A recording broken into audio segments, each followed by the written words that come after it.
Thank you to Cleo, Smokeball, and On Task.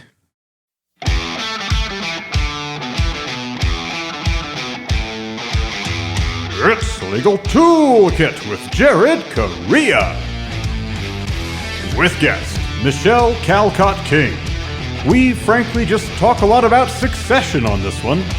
But then, maybe, we'll get to our segment where we guide you to one of life's great treasures. But first, your host, Jared Correia. All aboard! It's the Legal Toolkit podcast, pulling into the station. I hope you've got your ticket, because if not, I can get surly like Tom Hanks on the Polar Express. Don't fuck with me. And yes, it's still called the Legal Toolkit podcast, even though my spud wrench may be used to do stuff with potatoes. I don't really know. I'm your host, Jared Correia. You're stuck with me because Wayne Brady was unavailable. He was busy being even whiter than I am. I'm the CEO of Red Cave Law Firm Consulting, a business management consulting service for attorneys and bar associations. Find us online at redcavelegal.com. I'm the COO of Gideon Software. We build chatbots so law firms can convert more leads, and conversational document assembly tools so law firms can build documents faster and more accurately. Schedule a demo to check out our new e-signature tool at gideonlegal.com. Now, before we get to our interview today with Michelle Calcote King of Reputation Inc., I need to unburden myself about how sad I am that Succession is now over. So I'm about to spoil the fuck out of Succession. If you haven't seen the show through to its conclusion yet, just skip to the guest interview. Unless, that is, you don't care about being spoiled. The best thing I've done this year, by about a country mile, was when I texted my wife during one of her business meetings, "Logan is dead." Now, my wife doesn't watch Succession, and she assumed that someone we knew had died. So she rushed out of the meeting to call me. She was really mad. I'd like to think that that was kind of a reflection of the impact of Succession. Kind of like when the Waystar Royco stock tanked when Logan actually died on the show. I told my wife that, and she said I was a fucking idiot. So if you haven't seen any of it, Succession is about a fictional family, the Roys, who own the fictional company Waystar Royco, and they're pretty obviously based on Rupert Murdoch and his family and their holdings, including a Fox News stand-in called ATN, which plays a major role in the series. Logan's the dad. You already know he dies. But the show starts with him having a health crisis, and so all his kids are jockeying for position and trying to figure out who's going to take over the company. Logan has 4 kids. Connor, who's a total shithead and not interested in the family business at all. He later marries an escort. He's played by Alan Ruck, who you may remember as Cameron in Ferris Bueller's Day Off. Kendall is the second son. He's a fuck up. Can't get out of his own way. Yet he's probably the most suited for the CEO position, if I'm being honest, even though he is a drug addict and kills a dude during the show's run. The bar is pretty low. Roman is the youngest brother who was beaten and traumatized by his father as a child, maybe even kept in a cage. It's alluded to in the show. And so he's all kinds of fucked up. He's sort of a wannabe sexual deviant who can't actually fuck anything. He's played by Macaulay Culkin's younger brother, Kieran, who was the kid in Home Alone who always peed the bed. So maybe that tracks. Shiv is Logan's oldest daughter and youngest child. Oldest daughter? How about only daughter? And she's kind of a ball buster. She has political expertise, but not a lot of experience in managing the family business. She's always out there seeking approval. And her husband, Tom, works at Waystar too in a real job. Kendall's divorced. Roman maybe has a kid and a mistress at the start of the show, but then that family disappears. So the entire show is really based around who's going to succeed Logan among his children, and about the lengths they'll go, or that Logan will have them go to position themselves for taking the big chair.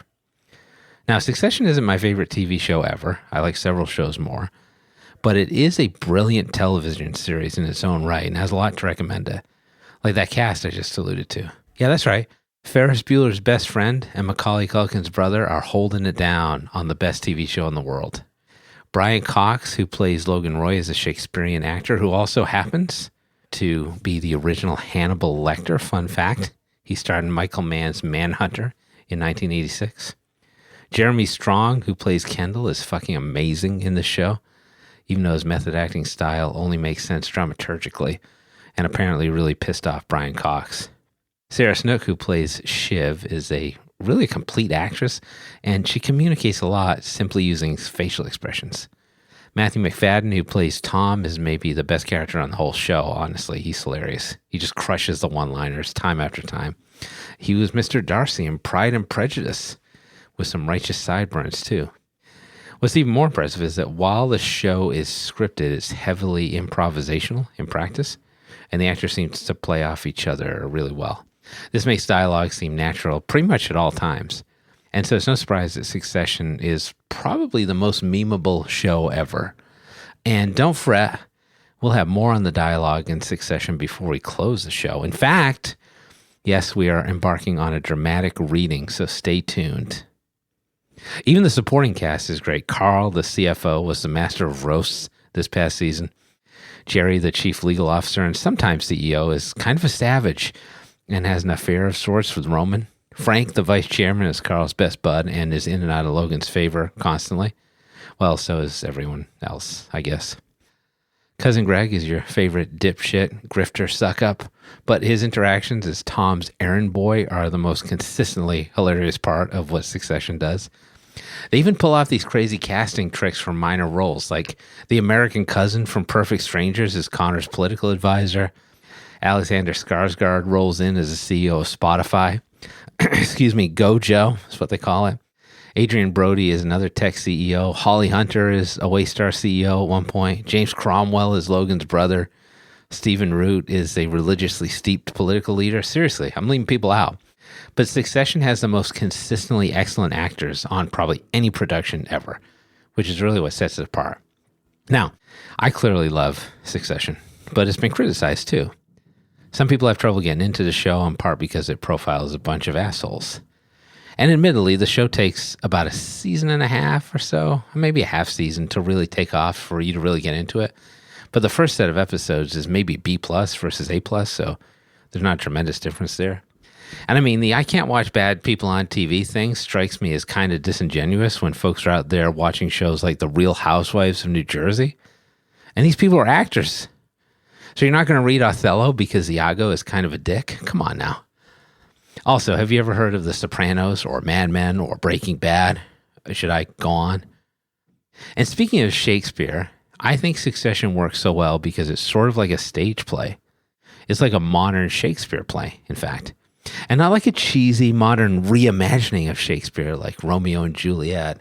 Succession is like what Shakespeare would have written had there been no Shakespeare previously and he decided to create a show for HBO.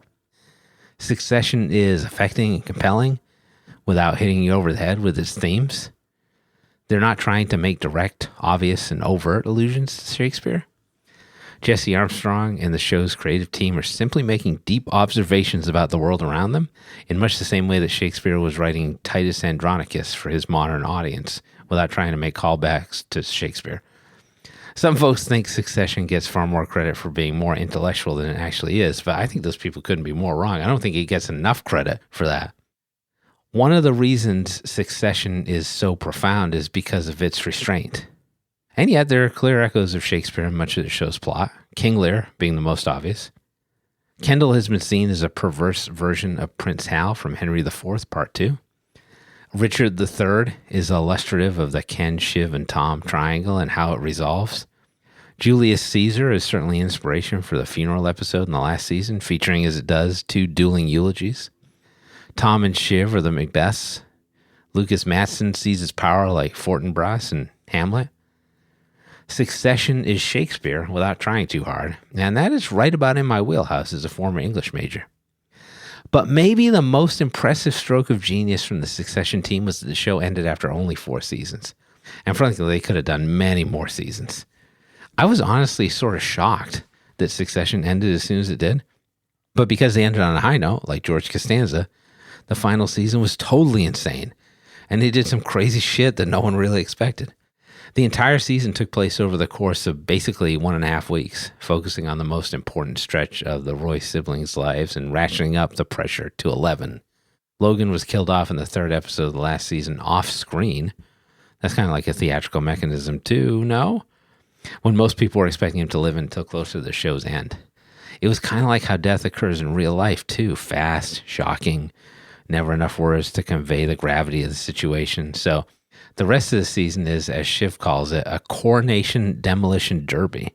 And that's kind of perfect because there's corporate backstabbing and unexpected twists right up until the very end of the show, like literally the last 5 minutes. I honestly wish more shows would go out early rather than sticking around too late. So there's no unnecessary revenge fantasy coda like at the end of Breaking Bad. And The X-Files ends with Mulder still on the team, and there are fewer weaker episodes before Mad Men or The Sopranos ends on a strong note. Like Tim Robbins in Shawshank Redemption, Succession crushed its last season and finale by applying time and pressure. But you know what they say? You can't make a Tomlet without breaking some Gregs. Let's find out more about what our sponsors can do for your busy law practice before we talk PR and marketing strategy with Michelle Calcote King of Reputation Inc. Then stay tuned as we talk even more Succession. That's right, we're not done yet, even if the show is finished. Lawyers took on more casework than you might have expected in 2022. That's why I've got Joshua Lennon, the lawyer in residence at Clio, on to talk with me about it. Joshua, what's up with these higher caseloads? Clio's Legal Trends report found that lawyers' average caseloads were up 10% in 2022, and their billable hours were even higher at 22%. Wow, so how can lawyers get through that work faster? They just have to focus on efficiency. They need legal practice management software that lets them seamlessly intake clients, manage their cases from anywhere in the world, and even track build time from their phones. Thanks, Joshua. So to learn more about what influences billable hours and profitability at law firms, download Clio's Legal Trends report for free at clio.com/trends. That's Clio, spelled CLIO.com/trends. AI document generation is your new smart assistant who can draft agreements and legal briefs in minutes. OnTask's AI document generation lets you focus on your clients. Input your requirements and OnTask's AI generates the polished, professional document you need. Then use OnTask to route your documents for e-signature and other workflows to streamline all your processes. AI with OnTask. Save up to 20% with coupon code GETDocumentAI. Visit ontask.io/AI.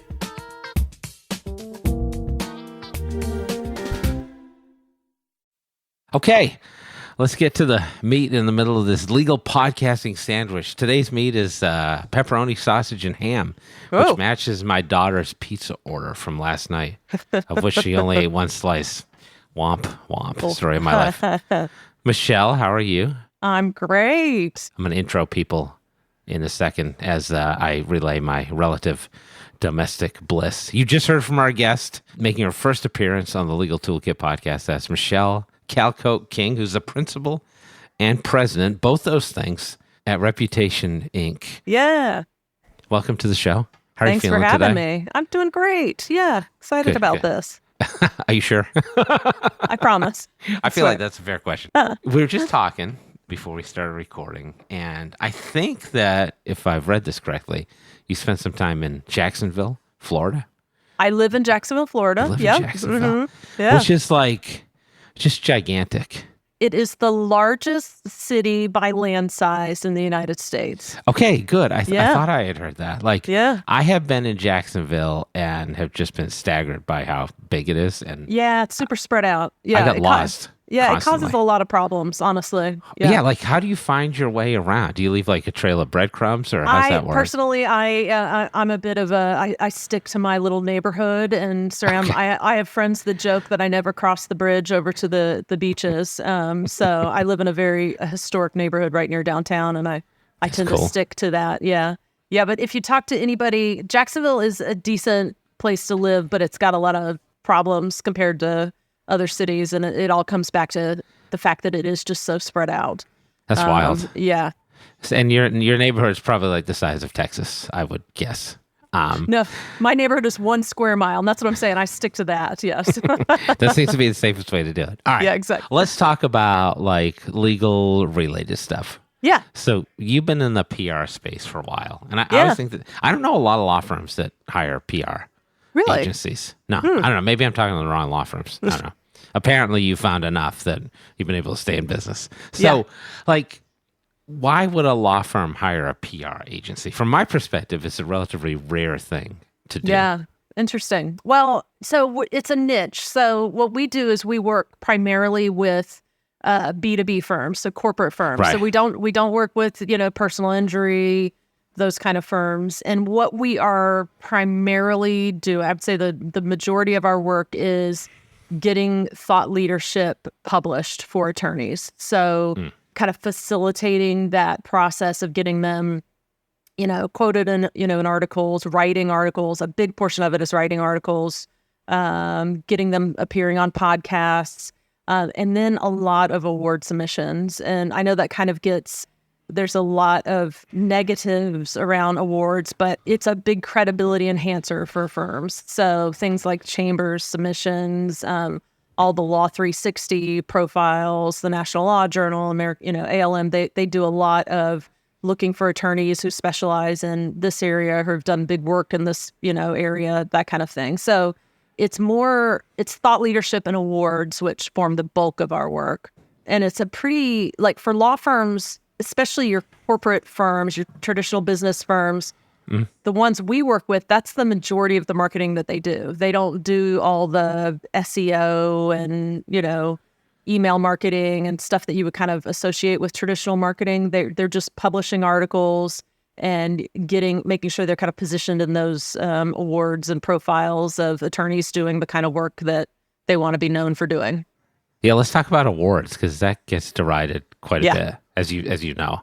Yeah. So if I wanted to be like, I was a Vermont attorney and I wanted to be the Cabot Cheese Man of the Year, like I would come to you or something like that. So like, how complicated is that process? It's, it's kind of, I say it's straightforward. Not that particular award, but like awards generally. It's what I've been doing my entire career. So I try to recall like, that it's it's not right. It's basically looking at, so we track all the legal awards. So we put out a newsletter once a month that say, here, and we'll track every practice area, every geography that we can that say, the New Jersey legal awards are coming out for ALM and they're looking for the top energy attorneys or the top whatever practice area that they're looking at. And so it's basically looking at the submission requirements and writing a compelling piece that positions them as the one to, and we kind of know what these publications are looking for because most of them are published by publishers. So they're looking for a good story. So we kind of work with attorneys and kind of go, well, that's not, can we build this into a bigger story? Is there something more? We'll try to kind of pick apart what might be interesting. Because, we're thinking about it from that media perspective. Attorneys aren't. So we do that process and we kind of go back and forth. And it's a write-up. It's, it's normally like a page or two saying, and we're trying to kind of give the publication a reason to want to feature this law firm, in its work. And so we're kind of pulling apart and putting together that story. So, That's interesting. So like, I think awards get a bad rap sometimes because I think people view them as like, just pay to play. Yeah, and there's a lot of that kind of crap out there. But there's not all of them. Right. And then there's it sounds like there's a substantial competitive ones. process regardless. Yeah, there really is. Yeah, there's a lot of really substantial ones. I mean, the biggie is chambers. So we do those chambers submissions. Those are like many, many, many pages. And that process, and to be honest, I'm not a chambers expert because I haven't done one in years. My team does them. Yeah, but that makes sense. Yeah, but it just sounds like something a lawyer wouldn't want to do on his or her own. Yeah. So we do a lot of that kind of heavy lifting of, and then my team knows, well, they're going to want to look at this kind of case for this reason, or this isn't going to be interesting for this reason. So we're kind of helping figure out what's the compelling part of it, and then we're writing it up. So, a lot of a PR person's job is just to do the work that a journalist would do on behalf of the client and serve it up to the journalist in a way that one, it makes their job easy, but also they go, oh, my readers are going to be really interested in that. So, and I suppose it's a similar process when you're talking about trying to place lawyers as sources for Totally. journalists, right? Yeah. Because and there's different ways to do that too. Like I'm sure, people know about probably like the help a reporter out thing, Yeah. where you get the email and you basically pitch yourself to journalists. I know a lot of lawyers who get attention from journalists because of their Twitter profiles, but Yeah. at any point you're like pitching yourself to the journalist, right? So you help attorneys with that as well. We it do sounds that. like. Yeah. Okay. I call that newsjacking. I didn't come up with the term. but Newsjacking. That sounds dangerous. I know. It sounds a little weird. It's basically the process of, I'll give you an example. I use this example a lot. It's the process of inserting yourself or the client into a story that they might not have had anything to do with. So I'll give you one of the best examples I have is we had a client who had a lot of experience doing special investigations. So they were on the Whitewater investigation. He led the investigation into an Alabama governor who ended up getting impeached over a scandal where he had an affair with a staffer in his office. And so, Typical politics stuff, yeah. Go ahead. Right. But he understands how these complex investigations work. So when the Trump-Mueller investigation came out, and he wanted to build a reputation for being a leading expert in these kind of special investigations. So when the Trump-Mueller investigation started, we went out to the media and said, hey, if you've got questions about this investigation, here's a guy that was on, Whitewater. He led this investigation. He can help you parse through why Mueller did this or what's about to happen or what it means and the context. So we do that initial introduction. And then each step of the investigation, we would go out with an email. We would get a couple of quotes from the attorney. Hey, Mueller did this today. Here's the impact. Here's what he might do next. Here's why. And so he got quoted widely throughout that. And honestly, we kind of we work ourselves out of a job a little bit because then he's the kind of go-to guy on a journalist. Contacts, yeah. Right. Yeah. On a journalist Rolodex. They know, okay, if I'm going to report on a story about this guy really helps me kind of clarify and understand that. And then, and it's not just the media coverage, it's sort of like what you do with that. So then we package all that up. We put it on a page on the website. If anyone is Googling, so let's say this guy now gets a referral for special investigation work. They're going to Google him and they're going to come up with a ream of him being quoted and CNBC and the Washington Post and, New York Times. And they're going to go, oh, this guy, so that's sort of how it plays into that credibility enhancer thing that is that sort of process of hiring a firm or an attorney. Yeah, so that makes sense. We actually love doing that work. It's really fun. And it's great whenever you've got an attorney who's good at it, who can kind of quickly send you a quote or two and we can get it out and then they can get on the phone with the media and talk them through it. Because lawyers are sort of perfectly positioned for that kind of work too, because the media has to report on pretty complex legal stuff. They're not lawyers, so they need someone who can kind of break it down and, give them the insight. So if I have a client who's good at simplifying things, giving a couple of quotes, walking journalists through that. Journalists love it. And then it kind of becomes a beneficial relationship. And then that journalist has that, one night, just Google history for when they are researched. Okay, so that's all helpful. I'm kind of getting to understand now why a law firm would hire a PR firm. Let's talk about that content part of it. Yeah. Mm-hmm. Because you talked a little bit about ebooks or web content. How does that work for you? Do you find that lawyers are willing to write stuff on their own, put stuff together? Or is it more like you're doing it, or is it different for different lawyers? Yeah, it's different for different lawyers. So I would say that unfortunately, I say this unfortunately, lawyers see themselves as writers. I know. We work with other professional services. So we work with architects, engineers, that kind of thing. And lawyers are the distinct grouping that says, I'd rather take a stab at this first. I feel like you're trying to say they think they're good at writing. It's just, at least writing in a certain medium. Yeah, it's a different kind of writing. It's, they were taught a certain kind of writing for law school that just doesn't work well at all for the media, doesn't work well at all for the internet. It's very verbose and takes forever to get to the point and, that kind of thing. So we prefer to be the writers ourselves. I've got one former lawyer on my team, but convincing a lawyer that a non-lawyer can take a stab at a first draft of an article is often really difficult in a way that it's not difficult for an engineer or an architect. So that's been a struggle over the years. And, so what we're often doing is going out to the media and saying, hey, this new law was passed or this regulation or this trend is happening. We think your readers would want an article on this. I have this attorney who can write it.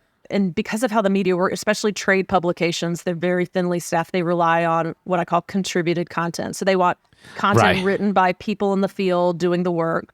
Yes. It's a real new model nowadays. So that's what a lot of PR people are doing, really, is kind of writing the content that goes into a lot of these media outlets. Not all of them. There's big outlets like Law 360 that are very well staffed and produce a ton of content on their own. But the smaller niche trade publications really they have maybe an editor or two who are really just sourcing content from, the actual doers in the field. And lawyers are really well positioned for that. So often what we're doing is we're kind of figuring out the topic for the lawyer. Like, sometimes they'll present something and we're like, well, we need to make it a little more timely. The news is all about what happened now. So we sort of have to bring in why are we talking about this now sometimes if it's not something new. Yeah. And then we're kind of doing that back and forth between the editor. We're looking at what are the guidelines? They all have editorial guidelines. And then we're working with the attorneys. Often they are producing the first draft and we're editing it and kind of being that editor and that go-between to get it to the final place. If we can write the first draft, we prefer that. On the legal side of things, doesn't always happen. So makes sense. And I guess the obvious question that everybody's probably asking themselves right now is like, who's writing content anymore? Why don't we just use AI to do everything? Yeah, right? So do you get that from attorneys? Do you get I get that more from friends. Like, are you going out of business? What we do, caring friends. Is your business imploding? Yeah, exactly. No. What we do is not, AI is very much so taking what is already existing out there in Google land and regurgitating it. So we're creating. I use this phrase called knowledge extraction. I borrowed it from another agency. We're taking what's in the heads of our clients and creating content. And it's typically because of how the media works. It's new concepts, it's new ideas, it's new laws, it's new cases. It's, so I think AI, and I'll be honest, I've got to really jump on it a lot more than I have. But I think AI will just be a tool in the way that the internet is a tool. Do it quick before it destroys humanity. Right. Yeah, exactly. I got one more question for you. Obviously, like, people are writing stuff, which is the traditional medium for getting into newspapers and traditional models. What about videos? Like, do you help firms with that? Do you think that's a viable? And what are we doing? Like long form stuff, or is it like all TikTok at this point? I think it's more short form. With what lawyers do, a lot of it is, for one, I'm a big believer in podcasting with video. It's just a fantastic way to tell the editors. Video. Yeah. Evan, are you listening to this? Yeah, go ahead. Exactly. My own podcast has been a huge lead generator for us. So, if I could get more lawyers to get on the podcasting bandwagon and do that. Most of the video we're doing is more like bio videos where they're, kind of talking a little bit about themselves, what they do. Or drop that on the website kind of thing. Yeah, or it's a brand video where it's what it's like to work here, helping them with recruiting, that kind of thing. If I were advising a client around video, it would be more this kind of video where they're sharing insights around a timely topic. Because really the content that works well for law firms is where they're just showcasing their expertise. And the only way to do that is, by tackling topics that their clients are asking them. And it's sort of the same thing we're doing and feeding to the media. They could be feeding directly to their own channels through video. I thought we tackled some tough topics today. Yeah. Thank you, Michelle, for coming in. Absolutely. Glad to do it. Glad you have been running all over Jacksonville and you're firmly ensconced in your I stay in my little 1 square mile. Yeah. I appreciate it. So everybody will take one final sponsor break so you can hear more about what our sponsor companies can do for you, including their latest offerings. Then stay tuned for the Rump Roast. That's right. It's even more supple than the roast beast. What's the secret to running a successful law firm? Building a firm that works for you. That's why Smokeball built its case management software. Smokeball takes care of time-consuming tasks that eat up your time, like filling out forms, building invoices, and even tracking your billable hours. So you can focus on practicing the law you love, helping people, making a great living, and building a truly great life. Visit smokeball.com to learn more and sign up for your free demo. Smokeball. Run your best firm, build your best life.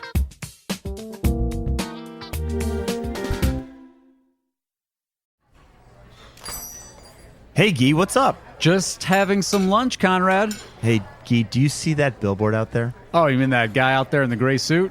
Yeah, the gray suit guy. There's all those beautiful, rich, leather-bound books in the background. That is exactly the one. That's J.D. McGuffin at law. He'll fight for you!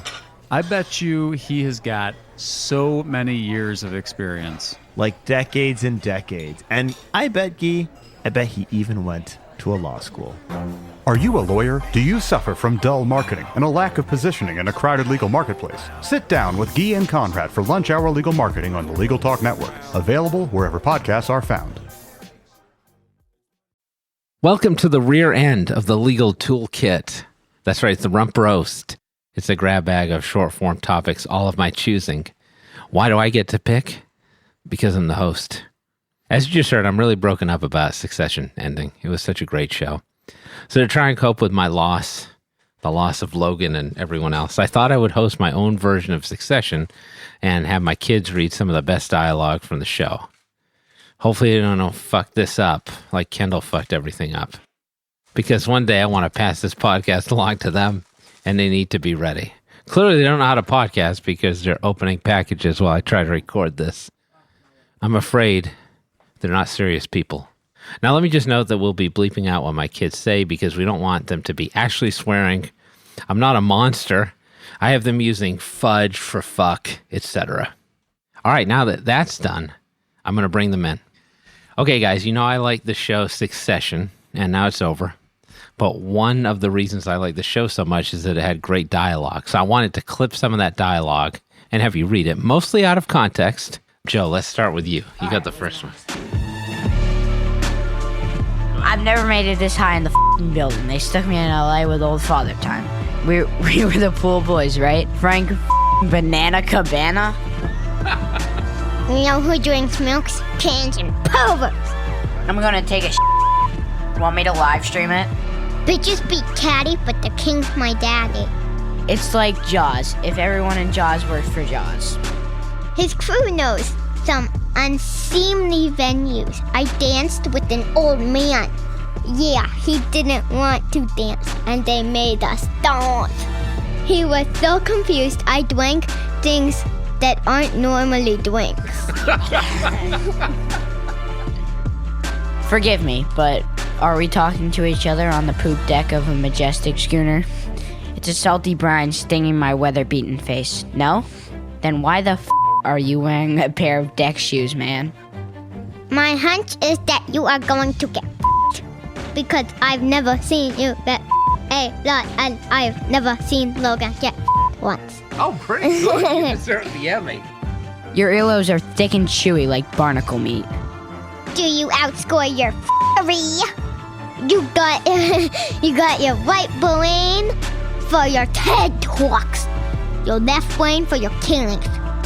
If you can't ride two horses at once, he shouldn't be working at the circus. Oh, Deniability is a difficult given. She has so much of your blood. I don't care what you think. You're a tribute band. Oh, snap. Are you Scooby-Dooing me here? Is that where you went? Hanna-Barbera Business School? That was amazing.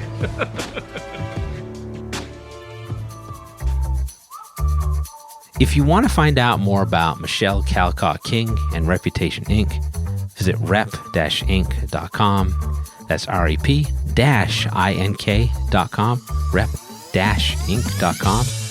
Now, for those of you listening in Sop Choppy, Florida, I've got a Spotify playlist for you featuring songs about business, because that is what the Roys are all about. Now, when they're not being complete assholes to each other. Now, sadly, I've run out of time today to talk about how to find the clitoris, so you're on your own there.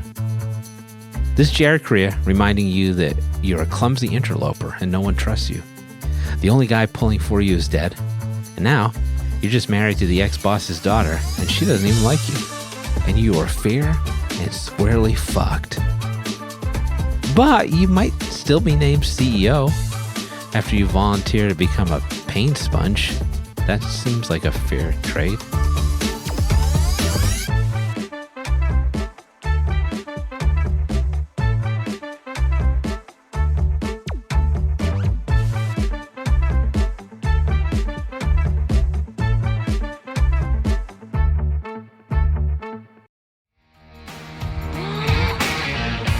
Are you looking for a podcast that was created for new solos? Then join me, Adriana Linares, each month on the New Solo Podcast. We talk to lawyers who have built their own successful practices and share their insights to help you grow yours. You can find New Solo on the Legal Talk Network or anywhere you get your podcasts.